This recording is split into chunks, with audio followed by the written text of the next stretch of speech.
Eleitoralista segue no ar e ao vivo aqui direto do Compol, esse grande evento, o maior evento de comunicação política do Brasil e da América Latina.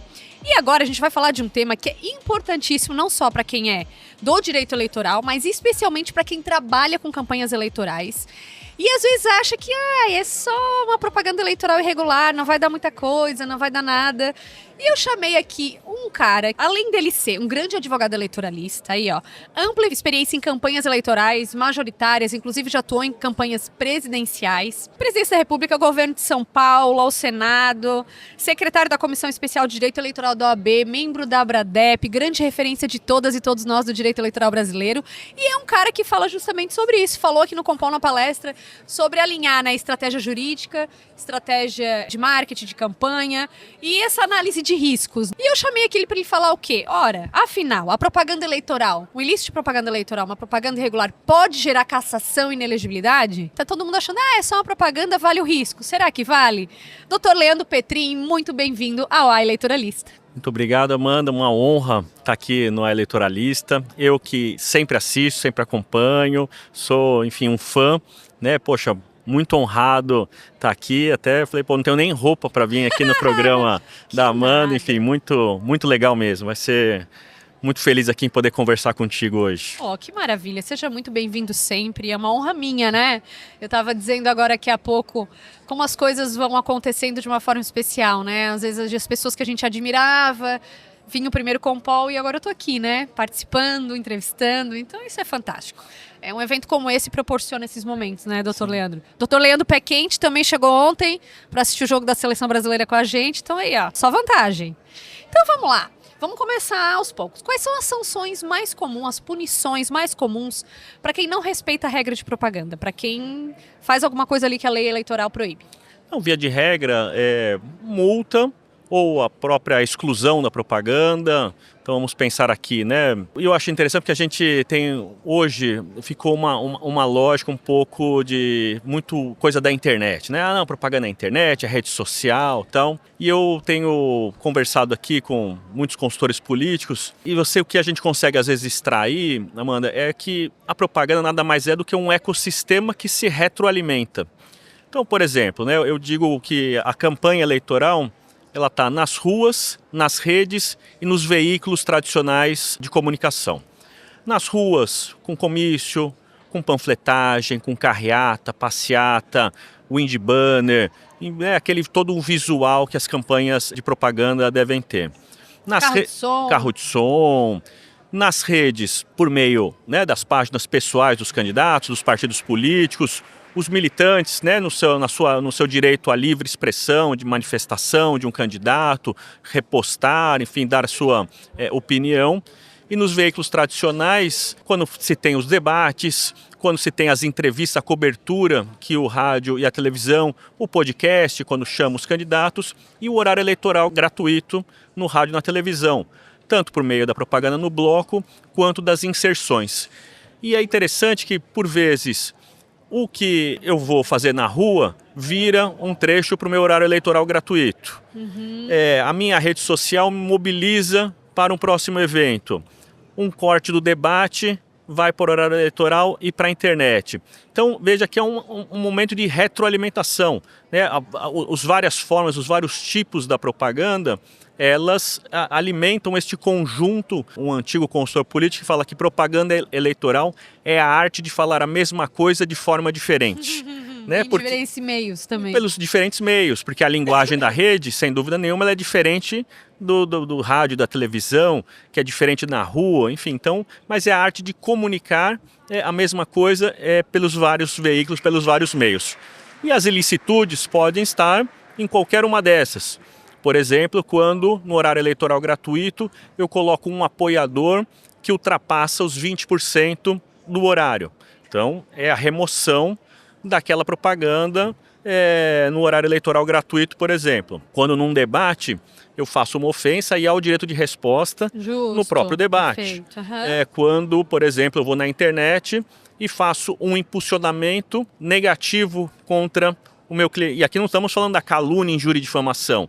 Aquela crítica, a crítica ácida. Porque pode fazer, só não pode impulsionar, né? Isso, eu posso fazer a crítica, né? O Tribunal Regional Eleitoral de São Paulo, que é onde eu milito com mais, né? Milito efetivamente, tem um acórdão que eu acho fantástico, um acórdão antigo, que é: a campanha eleitoral não é uma briga de confetes. É um ambiente, não é asséptico, enfim. Sim, é uma dura crítica, enfim. E se eu faço o impulsionamento disso, multa, né? É proibido o impulsionamento negativo. Se eu coloco um indie banner num jardim, ou não retiro ele, é permitido a colocação dos indie banners, e o caráter móvel dele é se eu colocar das 6 às 22 horas. Se eu ultrapasso esse período, a remoção desse indie banner e uma multa. Então, enfim, há uma série de ilícitos a depender da forma que você fez a propaganda. Mas, via de regra, é isso: retirada e multa. Aí, pessoal, pegaram a canetinha, anotaram, fez aqui, ó, a aula de propaganda, checklist aqui, gratuito para vocês, hein? Doutor Leandro, então, via de regra, essa ideia de remoção, de cessar o ilícito, cessar a irregularidade e a multa, né? Sim. Antes da gente avançar um pouquinho para aquele tipo de propaganda que pode gerar sanções mais graves, existem hipóteses em que essa propaganda menor, dependendo do contexto, do volume da gravidade, pode gerar um abuso, pode gerar uma conduta mais grave? O senhor vê assim, a gente sabe que é mais remoto, mas só numa ideia de progressão, assim. O que hoje poderia causar nesses pequenos ilícitos que poderia levar a uma consequência mais grave, uma cassação? Sempre é a questão ali que a gente, né, enfim, você trata isso brilhantemente no seu livro, né, enfim. E o merchan gratuito, eu não combinei, gente. Quem sou eu aqui, né, para discutir direito eleitoral sancionatório com, enfim, a papa do assunto aqui. Mas é aquilo, né. Eu tô aqui aprendendo. A gravidade vai exigir, né, você bem sabe, o aspecto quantitativo e qualitativo. Né? Então, a conduta é grave o suficiente, né? Do ponto de vista daquela conduta realizada, uma relação de mal feito, enfim. E ela foi capaz de gerar um desequilíbrio da eleição, então ela deixa de ser um pequeno ilícito, né? E se torna um grande. Então vamos aqui, por exemplo, o impulsionamento por terceiro. Então é proibido que um terceiro faça um impulsionamento. A partir daí, um pequeno impulsionamento. Então, aquele que o fez, né, somente o candidato pode impulsionar, e já falamos aqui, para se beneficiar e não para atacar. Justo. O terceiro não pode beneficiar, mas eventualmente, então, uma única pessoa faz o impulsionamento. Ora, um impulsionamento de uma única pessoa não foi capaz de gerar um desequilíbrio. Mas vamos pensar que uma eleição municipal é o prefeito muito bem avaliado, que está indicando o seu sucessor, e ele faz o impulsionamento para beneficiar o seu candidato. Ora, é um ilícito, é um prefeito, ele tem aquele capital político que não pode, por si só, ser uma conduta abusiva, né? Ter um capital político, eu não posso... Pois bem, então, é um pequeno ilícito. Mas vamos imaginar que ele impulsionou tanto que chegou, pelas próprias informações vindas das redes sociais e da Meta, se chegou à conclusão de que atingiu 8 vezes mais os eleitores do município. No ponto. Então, veja, a conduta é a mesma. Uma pessoa fazendo um impulsionamento em favor do terceiro. Mas ela impulsionou de tal forma e tanto... E isso o Tribunal Regional de São Paulo chegou a enfrentar um caso desse, um caso concreto... E ali optou-se pela cassação do registro do beneficiário, né? Porque, veja, E ainda por tabela perdeu o registro, né? Às vezes, pela inconsequência... Inelegibilidade para aquele que fez a conduta do impulsionamento e a cassação do registro para o beneficiário. Cuidem com os emocionados, né, doutor? E por que ele? Porque fazia-se a marcação dele nas postagens. Exatamente. Não podia nem dizer que não sabia. Justamente para fazer este vínculo. Olha, sigam ele... Então, beneficiou, né? Então é isso, né? A conduta ela será a depender sempre desta gravidade. Perfeito. Então aí, gente, ó. É só uma propaganda, eu canso de ouvir, né? Tudo bem, a gente trabalha com análise de risco, né, doutor? Eu estava conversando aqui antes até com a Aline Bezerra, que é do marketing. A gente não pode pensar a legislação eleitoral, ainda mais de propaganda que tem tanta regrinha, tão engessada, né? Dependendo da estratégia, a multa, né? Essas questões são administradas pela equipe de campanha.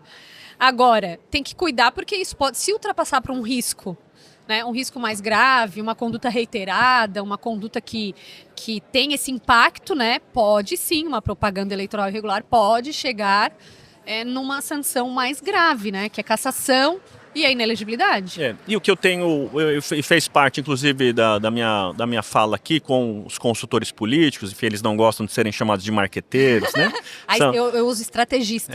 Os estrategistas, os consultores políticos, enfim, alguns até, né, os papas, né, da comunicação. Os papas da comunicação, olha, gente enfim, boa aqui, né? só gente fantástica. O que eu tenho dito muito com eles é que nós vivemos num período, até muito pouco tempo atrás, que o consultor político, ele pensava uma ideia e o advogado fazia a aprovação, né? Então a gente virava um pouco o checklist.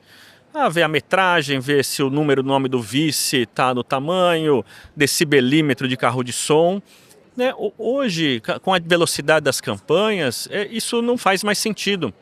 Até porque, qual é o objetivo que aquela campanha quer atingir? Né? Qual é o discurso?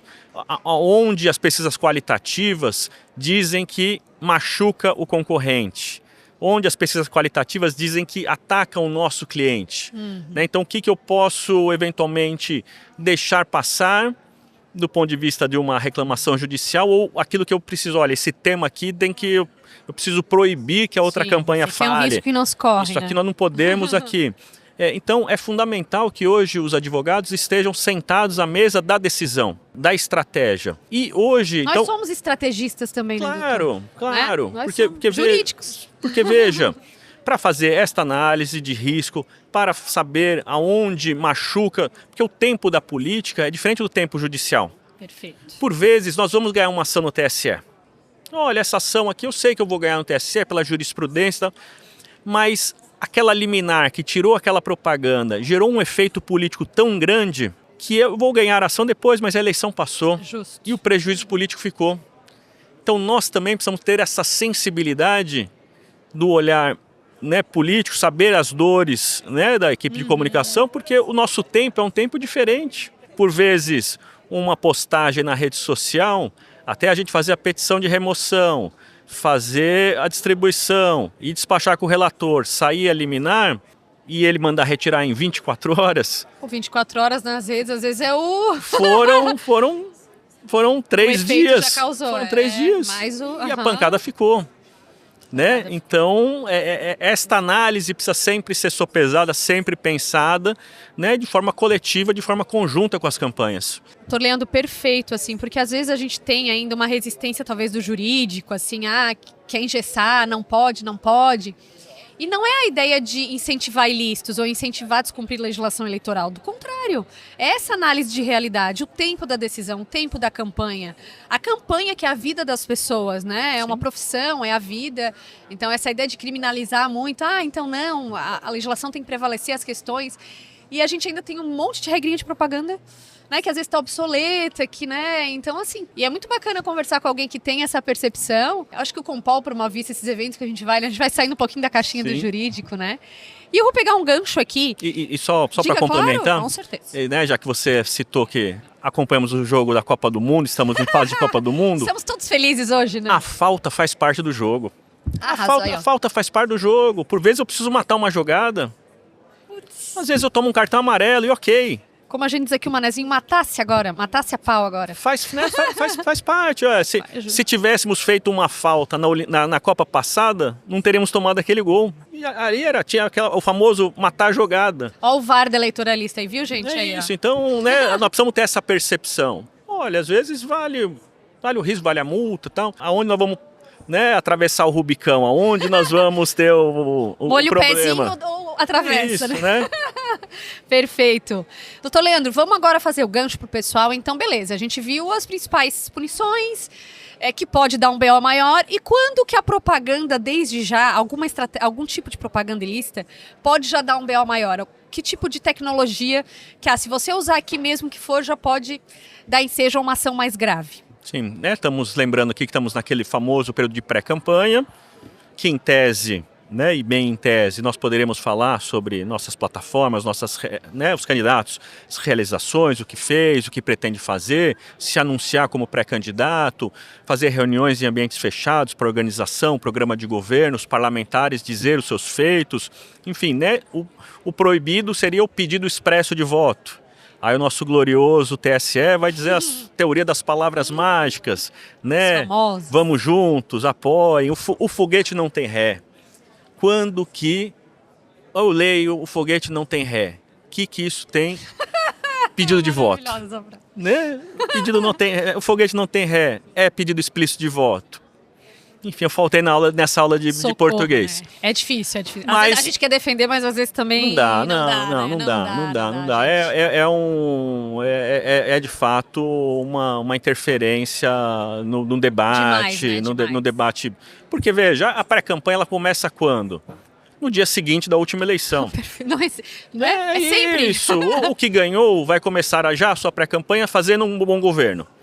Porque vai ser reeleito ou vai tentar outros cargos depois, vai tentar eleger o seu grupo político. Quem perdeu vai fazer oposição para a próxima eleição. E é isso, e é legítimo e perfeito que faça. É assim que nós vamos ter democracias mais fortes, mais vibrantes, mais solidificadas, que a nossa sociedade vai ter, né, participar efetivamente do debate político. Mas, vindo para a sua pergunta, então tudo aquilo que nesse momento de pré-campanha, assim como na campanha, for abusivo, impulsionamento nas redes. Olha, qual o custo disso? Né? Nós temos este é um grande debate que nós temos aqui entre nós, né? Porque qual é o financiamento desta pré-campanha? Aqueles que falam, não, a 10% do que é no período oficial de campanha eu poderia gastar, mas quem financia? É no CPF, é o partido. E esses candidatos proporcionais, os partidos não têm condição de fazer esse financiamento, enfim, para todos. Então, as condutas abusivas, desde já, poderão sim serem judicializadas após o registro de candidatura. Né? Então, é fundamental que a gente, e aqui defendendo o nosso mercado, já esteja nas campanhas desde já, para justamente começar a produzir esta documentação, esta prova dos abusos decorrentes. Tivemos o caso julgado pelo TSE do senador, ex-ministro e ex-juiz Sérgio Moro, onde se debateu a pré-campanha dele a presidente, financiada pelo partido político, foi um custo abusivo para depois ser candidato a senador no seu estado? Perfeito. Né? Então, juíza Selma, que foi cassada, né? A pré-campanha dela foi constituída... Precedente de pré-campanha, né, no nosso caso. Precedente de pré-campanha. Aí. Então, enfim, temos aqui alguns pontos que sempre será isso, pela conduta do financiamento, abusiva do financiamento, pelo excesso, né, vocês que também atuam no direito criminal, aquele famoso sinais externos de riqueza, não é isso? A gente percebe onde, olha, mas... O servidor público com este carro, né?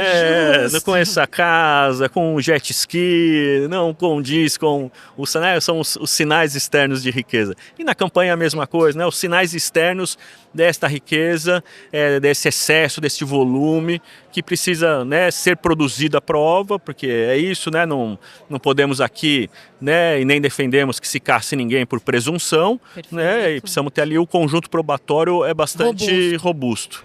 Perfeito, doutor. Com certeza, acho que uma das maiores questões para se prestar atenção é gasto de pré-campanha. Eu falei aqui no palco hoje sobre a questão dos influencers digitais, mas aí eu falei para eles também, então o que pode, né? E com impulsionamento, com tudo, e eu falei, olha, sempre lembrando dos gastos e que não é só gasto com rede social. Tem gente que é 10% para impulsionar, valor de tráfego pago. Não, gente, é 10% de gasto de pré-campanha. A média ali, né? Gira em torno disso aí. Então, assim, com tudo que você fizer em pré-campanha, né? Não é só rede social. E também me parece que a gente tem algumas questões graves, desde já, na propaganda com o uso de algumas tecnologias, né? A questão da inteligência artificial. O que tu diria pro pessoal, assim, determinado uso de inteligência artificial, mesmo que seja já uma propaganda, já pode dar uma consequência mais grave? A própria decisão do TSE, quando... da propaganda eleitoral antecipada aquilo que está proibido no período regular de campanha, também está proibido no Oficial. período anterior, né, na pré-campanha. Então, se eu não posso ter outdoor na campanha, eu não posso ter outdoor na pré-campanha. Se eu não posso dar brindes na campanha, eu não posso dar brinde na pré-campanha. Se eu não posso fazer showmício na campanha, eu não posso ter o showmício na pré-campanha. E com o uso da inteligência artificial, mesma coisa. A questão da rotulagem, que é fundamental. Se eu não posso ter a deepfake, se eu não posso ter a desinformação no período regular de campanha, veja, me parece também um ilícito na pré-campanha. Mas sempre lembrando que a questão do conteúdo eleitoral, né? Porque por vezes eu fiz o outdoor de feliz aniversário da cidade. Tem um conteúdo eleitoral? Tem, não tem. Feliz Natal. Né? Há uma decisão em São Paulo também. Esses outdoors são, olha, deu um pano pra manga. Há uma decisão em São Paulo que falou, olha, quisesse mesmo dar Feliz Natal para as pessoas, ele colocaria o Papai Noel na propaganda e não o deputado, né? Numa foto maior e o Feliz Natal pequeno, né?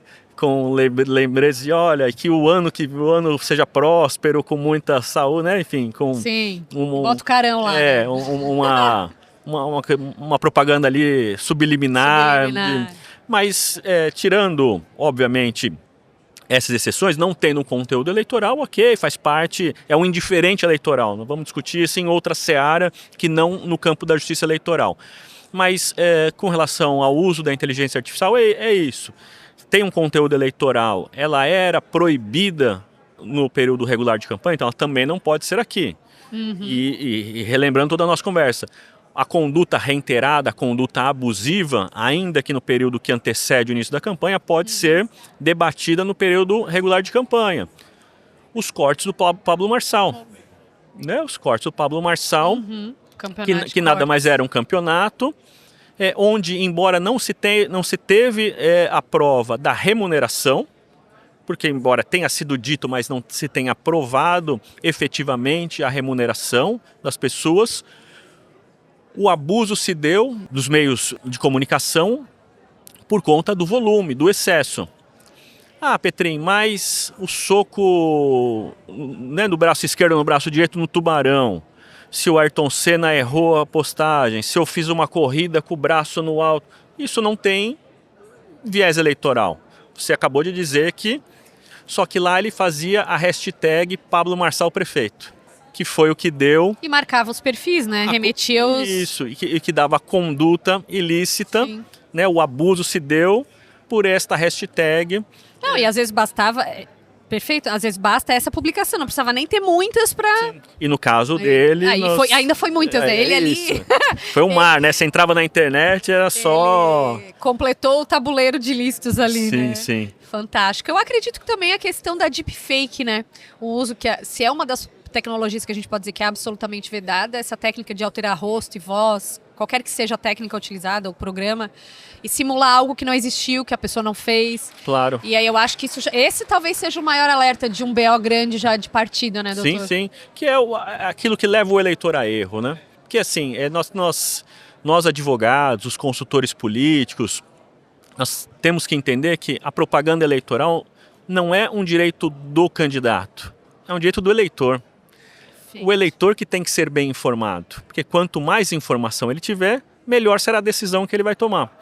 Então, este é um direito o eleitor precisa ter a propaganda eleitoral. Não é um direito, né, dos partidos, é do eleitor. Fantástico. E ele precisa ter a melhor informação. Né? Ele não pode ser levado a, não pode ser enganado. Eu posso, e ele tem que saber a crítica que eu faço ao meu concorrente, porque se eu só falar bem de mim e você só falar bem de você, ok, né? A propaganda da margarina na família feliz. Mas veja, foi uma má gestora, teve aqui uma improbidade, teve isso, teve problema na saúde, teve essa operação da polícia, enfim, faz parte do jogo. Esse aqui bateu na mulher, tem aqui um BO de agressão, emenda desviada, enfim. É isso, o eleitor precisa ter esse conjunto de informações. Agora, eu não posso, nesse período, botar então, por meio do uso dessa tecnologia, como vimos na eleição da Argentina, um candidato tirando cocaína, né, como se fosse, e aquilo impacta o eleitor. Fala, opa. Com certeza, até dizer que, até realmente, hoje talvez as pessoas estejam mais atentas. Isso aí deve ser IA e tal, mas mesmo assim, uma coisa bem feita, pode gerar um prejuízo, como foi, né, nesse nível. E é isso, e hoje a IA está aqui, né, tá o tempo todo, não nesse Compol, o João Santana teve nesse, mas ele teve no Reboot de Brasília, eu tive a oportunidade de ouvi-lo lá. Eu estava lá também, fantástico. E o João Santana falou um negócio muito interessante, ele falou, olha, eu estou vendo as coisas aqui, tudo é inteligência artificial e tal, e eu estava com meu neto no colo, vendo, tinha acabado de sair aquelas enchentes em Minas Gerais, cenas tristes, né, de destruição de casas, as pessoas perdendo tudo. E o João com o neto no colo dele vendo aquelas imagens. E o neto olha e fala assim, vovô, isso é IA.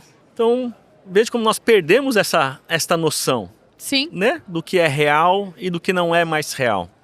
E sem contar que o viés de confirmação que as pessoas têm, né? Perfeito. Assim... eu acho que é IA, mas como eu gostaria que fosse verdade. Nossa, é isso mesmo. E assim, ao mesmo tempo que a gente desconfia, o fato de que a gente já desconfia é o fato que também a IA pode enganar, né? Sim. Pode ser tão... É isso. Doutor, fantástico, hein? Que aula, senhoras e senhores. Aí anotaram, fizeram checklist, fiquem ligados. Propaganda não é só, pode ser só, mas também pode ser mais coisas, né? Então, ficarem atentos aí, buscar sempre uma orientação jurídica adequada, no timing, né? No timing necessário que precisa dessa orientação para ajustar ali a estratégia. E foi um prazer enorme receber, doutor Leandro.